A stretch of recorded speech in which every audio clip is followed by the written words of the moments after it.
What is going on, guys? What is going on? Welcome back to another Wrestling with Conversation Epic podcast. We are doing things a little different tonight, if you guys don't mind. Um, I got the feedback in the background. So basically, what we're gonna be doing is we actually going to try to like just do like a we want to try to do like a little episode of like after Monday Night Raws go off, right? And I was thinking, well, that's why not just do a little something different. So with that being done and said, first off, I want to thank you guys for joining the live stream. I want to thank you guys for joining the live stream. If you are in here, be sure to hit the like button. Be sure to hit the is this too bright for you guys? Let me turn it down. I don't know if it's a little too bright. But yeah, I do want to thank you guys for joining. With that being done and said, we're gonna get straight into everything real quick. If you guys don't mind, there's a lot to talk about. First off, I do want to say I love what they did with Drew McIntyre. I love what they did with I love what they did with Drew McIntyre. I love what they did with hold on.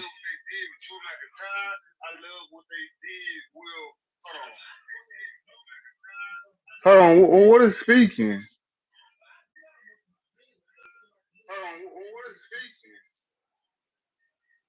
Oh, that's my phone. Anyways, guys, I'm sorry about that. I love what they did with Drew McIntyre. I love what they did.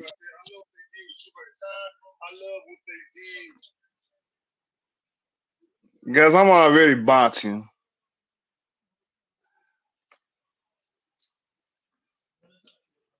Ah, I love what they did with Drew McIntyre. I love what they did with CM Punk. Now we all know that CM Punk is one of the best things on Monday Night Raw, but we also know that they doing this part-time thing with Drew McIntyre. So with that being done and said, there's a lot to talk about.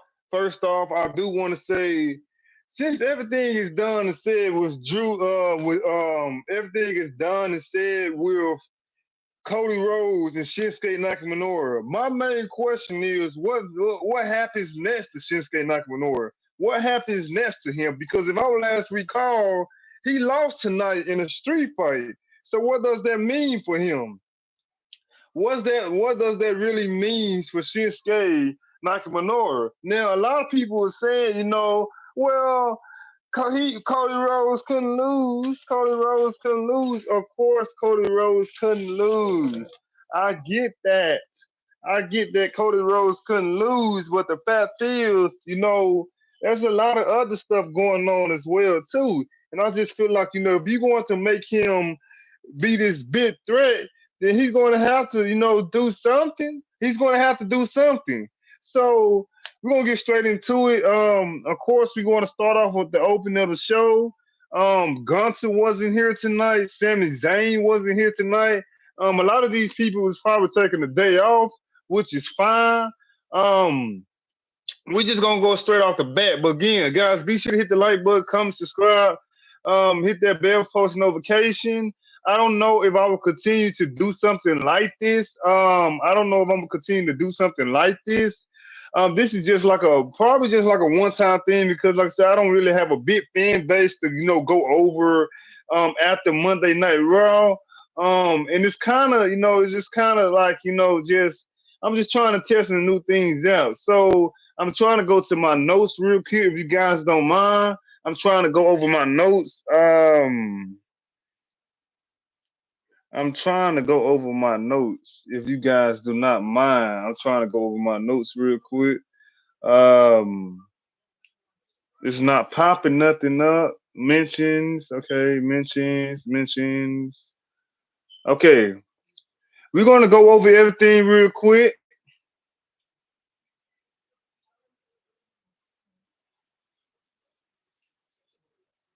Um,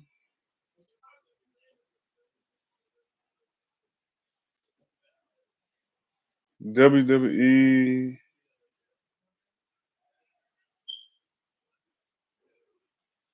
Okay, I'm trying to go over everything. I don't understand what's going to happen.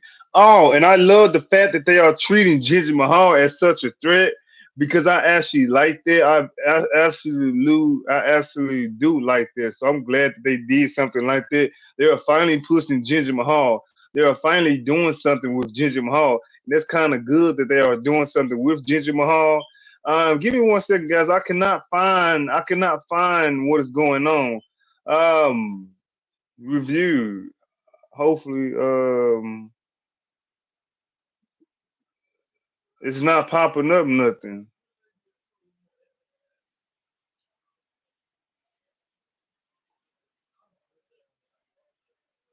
Okay, here we go. So, CM Punk confronted Drew McIntyre. You know, I thought Drew McIntyre would come out complaining about how he should have beaten. Okay, so I got it right here. I would thought that Drew McIntyre would come out complaining about how he would have beaten Seth Rollins for the World Heavyweight Championship.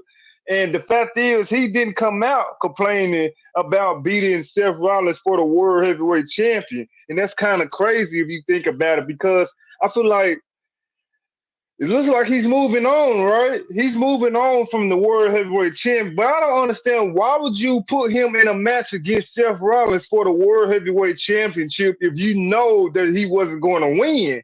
So it's like, okay, I'll beat Seth twice. Slow down. Okay, it's like I was in a match with Seth Rollins twice. I lost. I know that I'm going to be in the back of the line, so I can't complain. I can't complain and say, "Oh, I need to get another shot at the World Heavyweight Championship because I lost." Right? So he lost, so he knows that he lost, so he now has to go in the back of the line. Like everybody else. He now has to go in the back of the line like everybody else, right?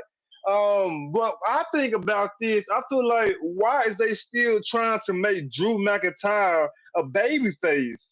Like it's like he's a baby face, like he a heel. He talks about I'm going to do this stuff for me. I'm going to do this stuff for me. But then he goes out there and hugs a baby. How can you hug a baby? And I'm looking at my feedback here right now, so it looks like everything is going good.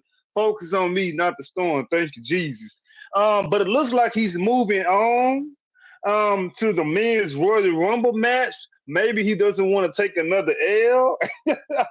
And it's kind of funny because his exchange with CM Punk was excellent. They did a very wonderful job going back and forth, blending storylines with reality. They left me looking forward to their eventually one-on-one match as soon as the Elimination Chamber this month.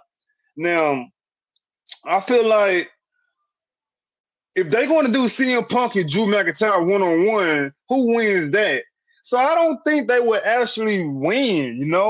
I don't think they would actually win. I don't think they would actually win. I mean, I don't think they would actually be in a world championship match because if you think about it, who wins that? Drew McIntyre definitely cannot lose another match. Definitely cannot lose another match. So I feel like that is something I don't think will be happening.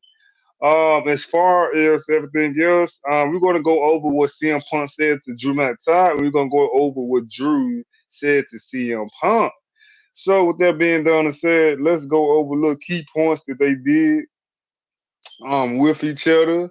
If you guys do not mind, I'm gonna go over that real quick. Let me go to it if you guys don't mind. I'm trying to scroll down. Okay. Okay, so Cody Rhodes, he arrived early today, but he cuts off by Drew McIntyre in the ring. McIntyre says he should have won the title. Wait a minute. I'm so sorry, guys. Give me 1 second. Give me just 1 second. I don't understand what is going on here. Okay, right here. 1-8. Um, guys, it's the date is the 8. Okay.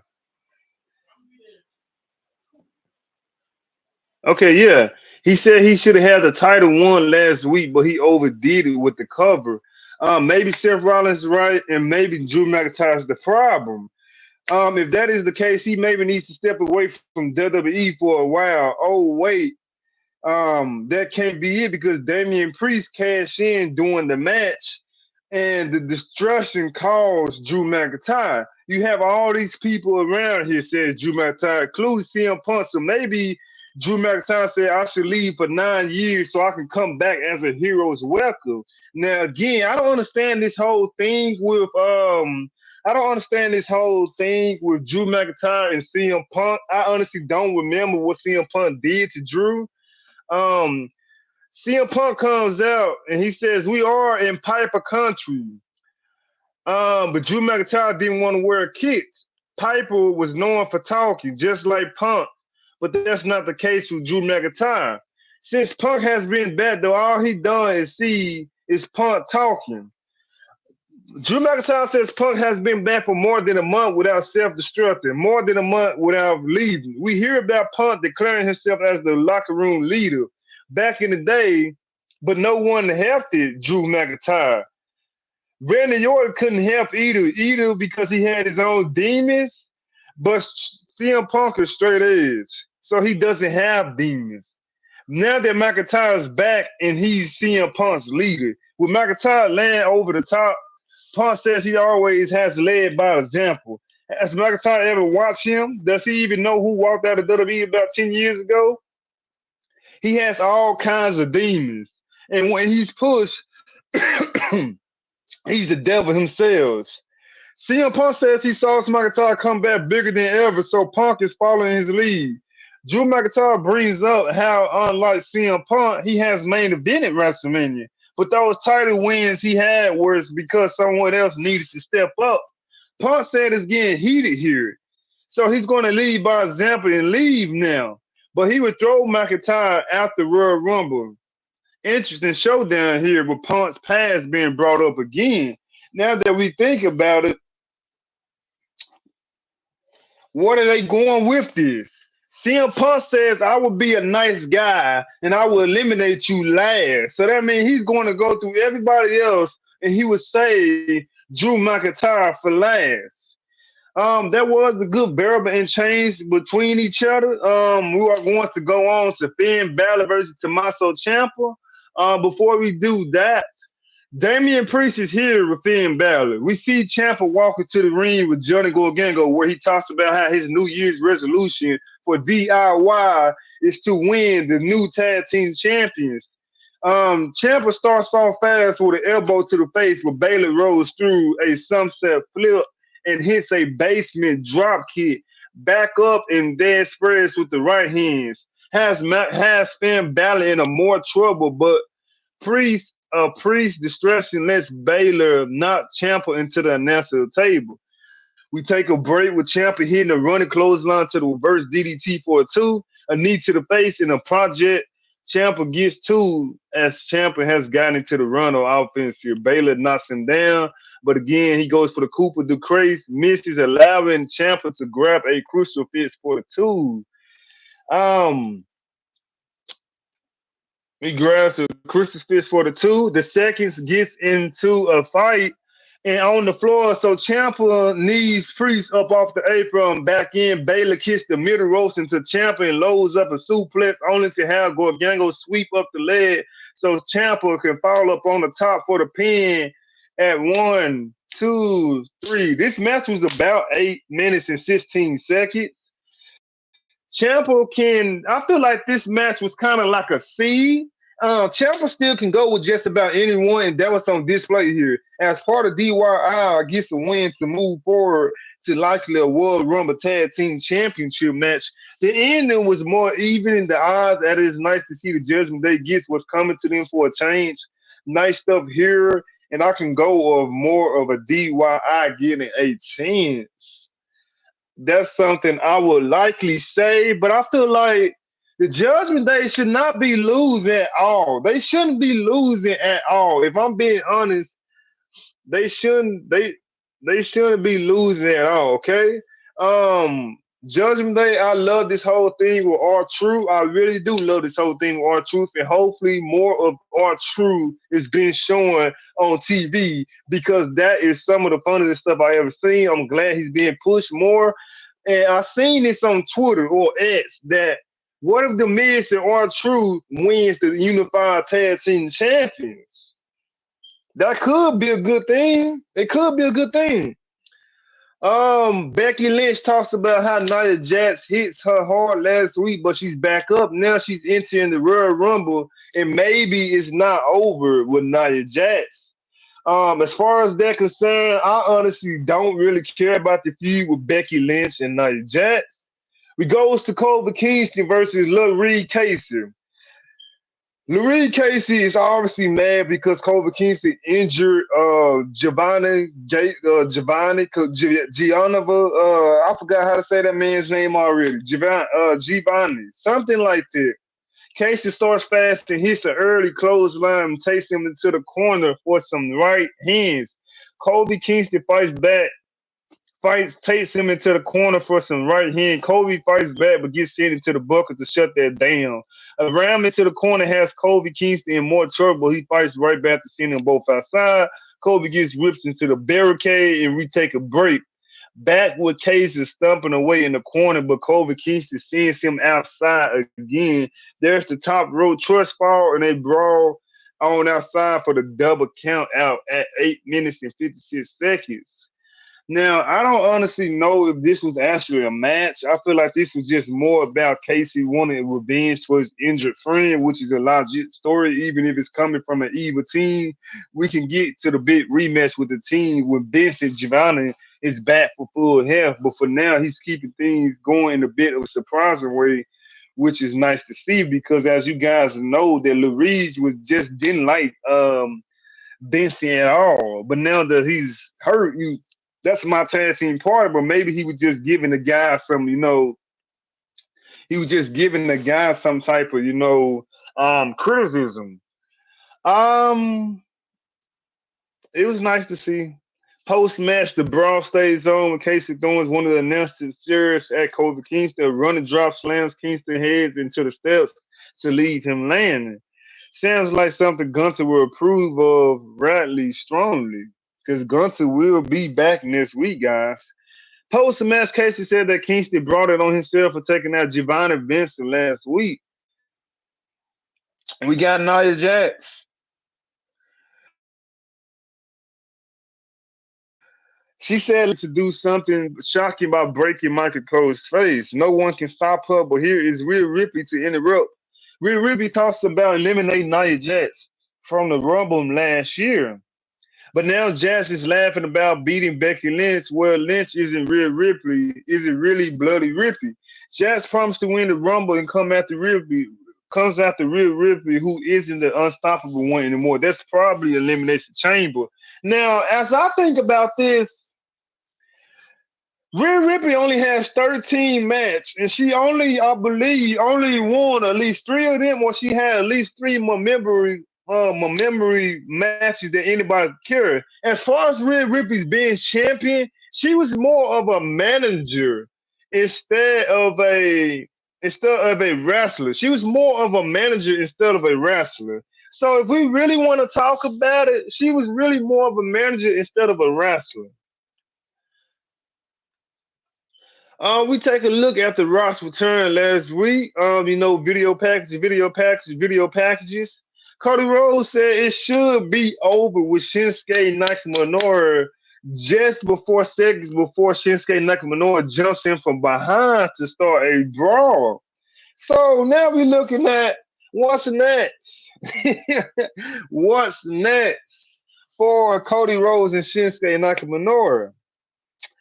We got a women's tag team title match. Kayden Carter, Katina Chin versus Chelsea Green, Piper Niven. Green and Piper Niven are challenging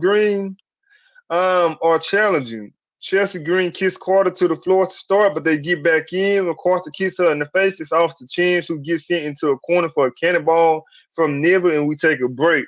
Back with Katina Chance kicking her way to freedom and handing it back to Carter to pick up the pace, everything breaks down, and Neil hit, and Piper Niven hits a back splash for two, a release rock bottom out of the corner plants Carter, but a quick replacement means that the Beta Bomb hits Chelsea Green.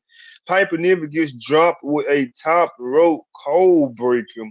And they hit their tag team finisher to retain the titles in 9 minutes and 53 seconds. I thought that was very cool for what it is. I thought that was very cool. I give it a C. Actually, this match was very short, and it made sense because as the new champs wins under their belts to help establish them a bit more. At the same time, the win clears out a good chunk of the division, as it isn't like three, isn't there? I mean, it's kind of like take say a good chunk of the division because like let's be honest, it's only like five women's tag team in the division. It's only like five women's tag team in the whole women's tag team division. So if we think about it, that's realistic. Like Piper Niven, that's Natalia and Tegan Knox. There's that's the woman Ivy now and the other girl off the after Academy, and then you don't really have anybody else. Um, but yeah, I give it it was like a C, it wasn't really much, but it was a short match for the women's tag team champion. And then we goes to R-Truth. He gives us a special look at his childhood. He got like this video package. And it's actually funny if you look at it. The R-Truth whole video package is really funny. And I like that because it's really funny. And hold on. I'm trying to see if my feedback is focused. Yeah, okay. So, and it's really funny. He give us a special look at his childhood dream of joining the Judgment Day. Then he did, especially now that JD Mcdonough is out. It's a whole bunch of photos of R-Truth in the Judgment Day. Like it's an edit photo of R-Truth, and he's in everything they doing. And he said, "My childhood dream was to join the Judgment Day. Now that JD Mcdonough is no longer with the Judgment Day, I am, with the Judgment Day." JD Mcdonough versus the Miz. Okay, Dominic Mysterio and R-Truth are both out there. The Miz sends Dominic Mysterio outside to start and poses a bit with the Fiends being rather happy. Back then, JD Mcdonough kicks bit away with Dominic distraction, making it even worse. We take a break and come back with the Miz jaw breaking his way out of a chin lock. JD Mcdonough knocks him back down and hits a slingshot corkscrew splash for two. Okay? A suplex gets the same as True is playing cheerleader. The Miz fights up and hits a clothesline for two for two, followed by the Yes Kids. Some shots to the knee set up the figure four leg lock, but JD Mcdonough is straight into the ropes. Okay, a true distraction lets the Miz sends Mcdonough into Dominic Mysterio, and he hits the skull crushing finale that gives the Miz the pin at 12 minutes and 1 second. Now I feel like R-Truth didn't do anything. R-Truth did not do anything at all, but was right there on his side. He was just right there being a friend. He was being a manager. He said, "Hey, is you okay? Hey, is you okay?" But for some reason, JD Mcdonough does not want nothing to do with R-Truth. They can't even stick to their stipulation, guys. They can't even stick to their stipulation. Stipulation. It was a fun match. The build towards what it seems to be awesome, true. Now, like I said in the beginning of my live stream, we just might be getting awesome, true as the undisputed tag team champions. Because if you think about it, R-Truth is basically like Sami Zayn 2.0 in his own way. Because if you think about it, if Awesome True wins the tag team if Awesome True wins the tag team champions, then what does that mean for anybody else? Like the Creed brothers. I am not a fan of the Creed brothers. I'm just gonna be real with you guys. But they okay for what it is, okay? The build towards what it seems like to be Awesome True versus Judgment Day continues. And like I said, I'm not really I'm not really against this idea. Maybe it gives us a simple title program for the Royal Rumble until somebody else can come along and get the real challenge going on later on at Elimination Chamber, and then you got the Royal Rumble. Either that or just change the belts, okay? Give the belts to Awesome True. So now we can get Damian Priest to use his briefcase. For now, though, it's not exactly a great match, but it did what it needed to do. The rest of the Judgment Day is in the back to say this has to end. This has to end. We have to end this. We can't keep losing. We can't keep letting our True make a fool of us. So he said he's going to talk to Adam Pearce and they're going to figure everything out and let the other two know. Now, I'm not against our True. I'm not against our Truth and the Miz winning the Undisputed Tag Team Champions. I'm okay with that. I'm okay with that. Absolutely okay with that. We get Seth Rollins comes out to the ring. We get Seth Rollins comes out to the ring, okay? Um, he let the fans sing his song. Whoa, whoa, whoa, whoa, whoa, whoa. Anyways, Rollins lets the fans sing the song before his time to get ready for the Royal Rumble. He has done a lot of things at WrestleMania, but he has never walked into the show as world champion. Rollins asks who is he going to have to beat at the Royal Rumble to get to WrestleMania. And here it is, Jinder Mahal. Seth Rollins is stunned too. A lot of you guys hating on Jinder Mahal. And I have to ask why? Why are you guys hating on Jinder Mahal? When he beat Randy Orton for the WWE champion, I was exactly hyped. I'm a fan of Jinder Mahal. But again, you just can't put him on TV and not do anything with the guy, you know? Um, it was made official that it will be Seth Rollins versus Jinder Mahal for the World Heavyweight Championship. So that's a good thing. They might just end. If he win the World Heavyweight Championship, I'm not mad at it. I'm not mad at it.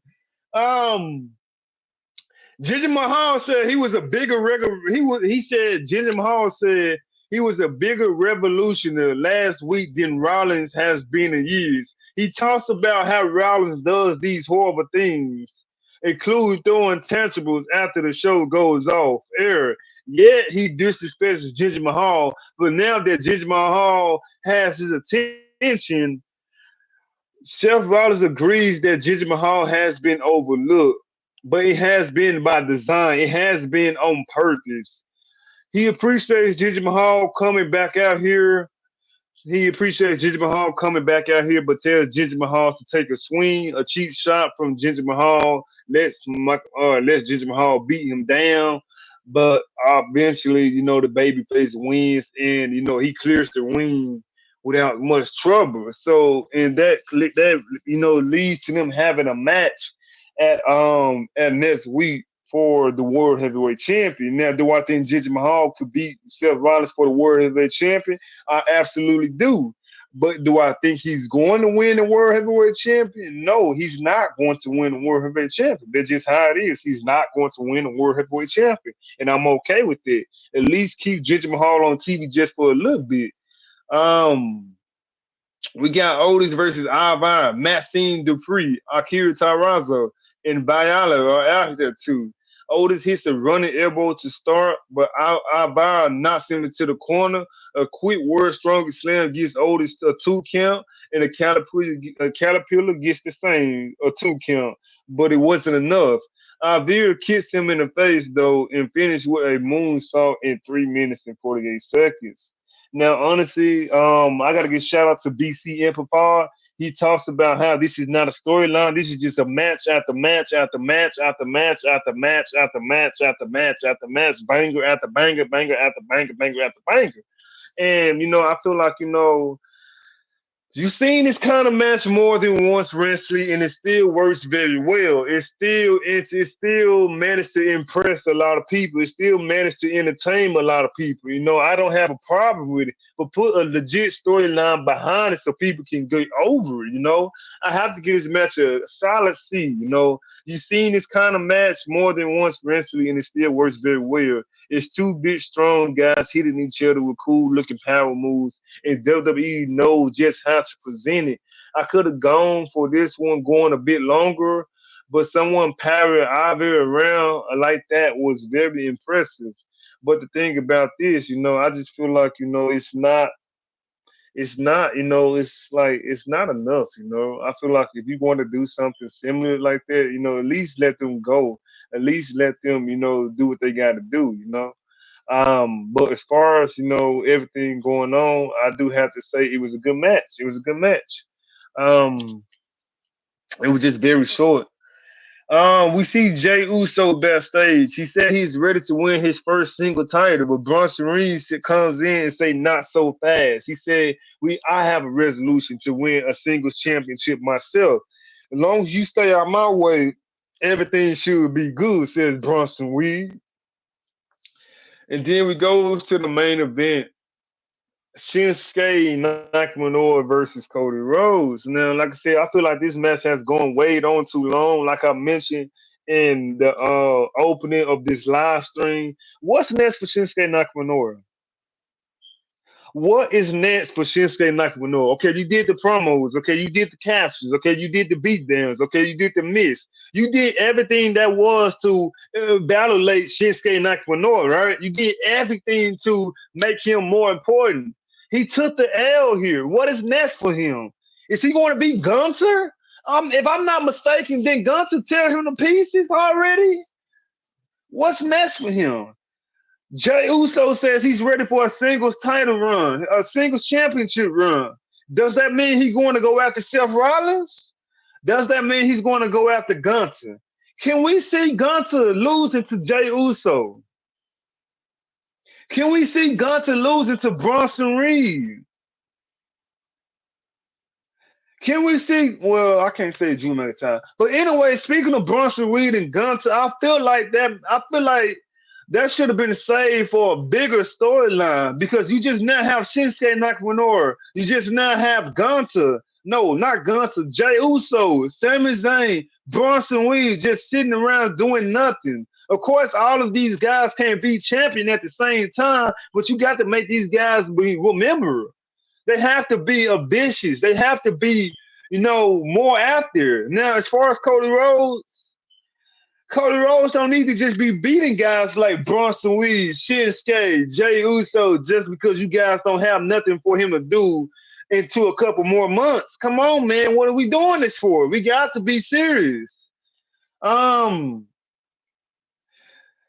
This match was over 24 minutes. It was over 24 minutes. Now, I don't know if that's long for you guys, but it was a street fight, okay? So we're going to get straight into it. I have my notes right here. A street fight. Shinsuke Nakamura tries to make him wait, only to have Cody hammer away. They fight towards the entrance with Cody sending him into the barricade. Back in, Nakamura rolls away, allowing him to grab a kendo stick for some hard shots.